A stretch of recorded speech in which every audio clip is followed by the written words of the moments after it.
Sugatan ng magamang pinagsasaksak ng lalaking nanloob sa isang hardware store sa Pangasinan. Dinipensahan ng amang dalagitang anak na tinutukan ng patalim ng suspect at nangyari yan nito lang Father's Day. Babala po sa mga manonood, maselan po ang video ng aming susunod na balita. Balitang hatid ni Susan Enriquez. Walang nagawa ang 11 taong gulang na babae nang bigla siyang tutukan ng kutsilyo sa leeg ng heldapper na nanloob sa kanilang hardware store sa Bautista, Pangasinan. Hindi agad nakapalag ang ina ng bata. Pero ang ama ng bata, hindi nagdalawang isip, sinugod ang suspect. Sinubukan ng ginang na agawin ang kutsilyo, pero biglang nanaksak ang suspect.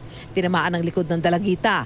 Dito na nakipambuno ang padre de pamilya kahit tuloy sa pananaksak ang suspect. Hindi niya binitawan ng suspect kahit nakaladkad siya nito palabas ng hardware. At kahit may dalawang saksak sa likod at isa sa tagiliran, tinangka pa rin niyang habulin ng suspect na kumaripas sa pagtakas. Tumangging humarap sa kamera at magbigay ng pahayag ang mga biktima. Nagpapagaling pa rin sa ospital ang padre de pamilya habang nakalabas na ang anak niyang babae. Hindi pa rin natutukoy ng pulisya ang pagkakakilala ng suspect. Payo nila sa mga negosyante. Doon sa mga kababayan nating may mga business establishment, be sure po na dapat may mga security po tayo na nagbabantay doon sa establishment natin. Nangyari ang insidente nitong linggo, araw ng mga ama. Susan Enriquez, GMA News.